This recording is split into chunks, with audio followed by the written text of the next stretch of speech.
Hello, it's Steve with Our Sustainable Journey. Welcome back to the channel.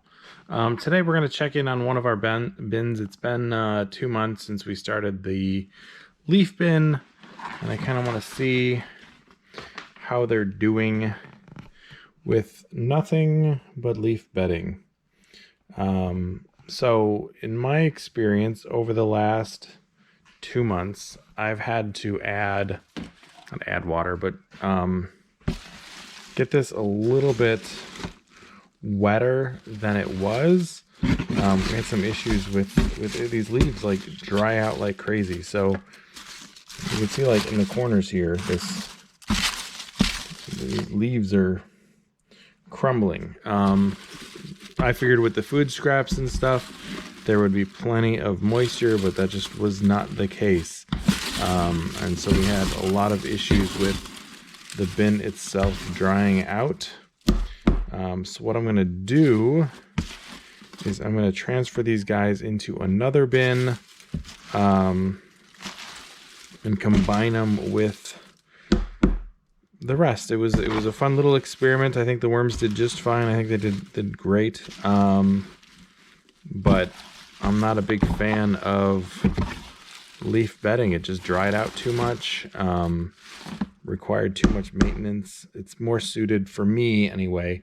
It's probably other people might have different experience, but for me, I think it's better suited for more of a compost bin than a worm bin.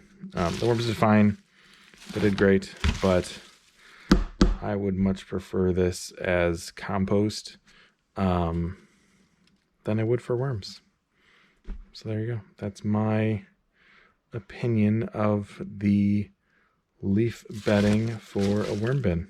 Okay, next up is the peat. This is one of my favorite beddings. This is what we use for all of our breeding trays and bins. And I want to show you how awesome this stuff is. So it's been roughly 2 months. We gave them some pumpkin, and we have a pumpkin patch growing in the bin.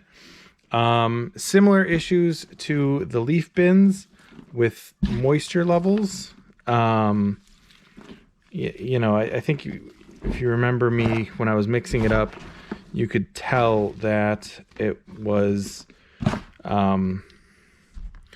really dry, really hard to mix the water in to get it all soaked and ready for the worms.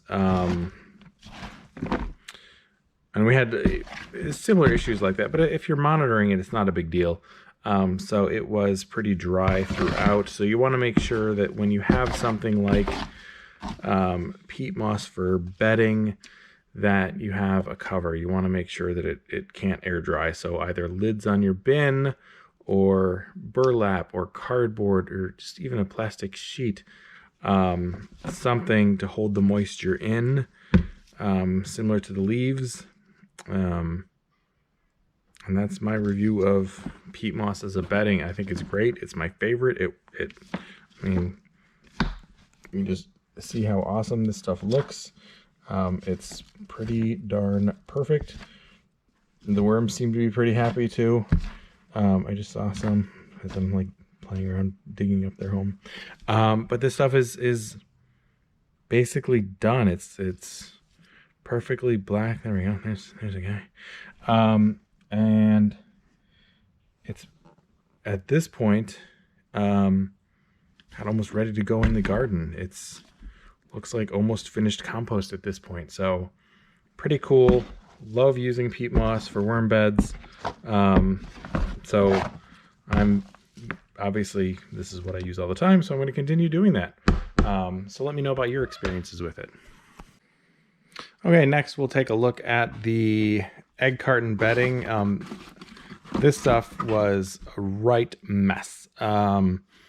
So we tore up a bunch of egg cartons. Moisture problems galore. The worms weren't real happy in the beginning. And so we just kept having moisture problems and I don't think they did very well. I mean, they're fine. They're doing okay because we've been monitoring them. But I would much prefer something like a peat moss or even coco coir for bedding for the worms, because this dries out. And even I took drain holes out of the bin, so there are no drain holes at all, and the worms still got, you know, in danger of drying out. There's some. Yeah.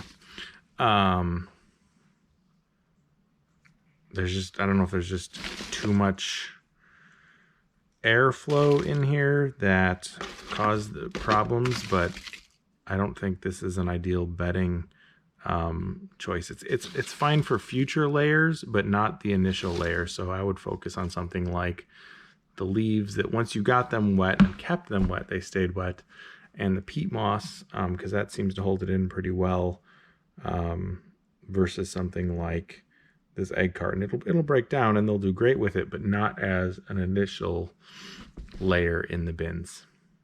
So was my experience. Let me know if you had a different one with your eggshell bedding, and I will move these guys into another of our bins. Here they all are. They're all coiled up together in one of the egg cartons. So I'm going to move them over to probably one of the big CFTs, because I'm not a big fan of this bedding long term. I'd prefer something different. All right. And there you go. So leaves, peat moss, egg cartons, they're all fine, but not as a primary bed. I mean, peat moss is fine as a primary, but the other two, not so much, in my opinion. So next time we'll take a look at what else do we have? We've got cardboard, we've got straw. So we'll check those two out, because I think it's only been about a month on those two beddings. So we'll check on those ones, and then we can check on how the worms are doing with the hemp as well.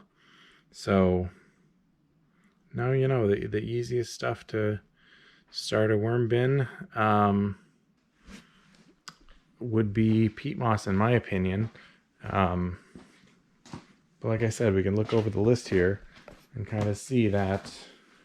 We'll check on this one next time. These ones are all great. Like, there is nothing wrong with any of these for worm bins. This one, I think we're going to have issues with moisture. This one I like. This one, you know, with aging it's going to be kind of a pain. And I'm sure with moisture, it's going to be a pain. Coco coir is great. Leaves were okay. Compost is going to be great. So we'll follow up on this next time. All right. Thanks for watching. Take care.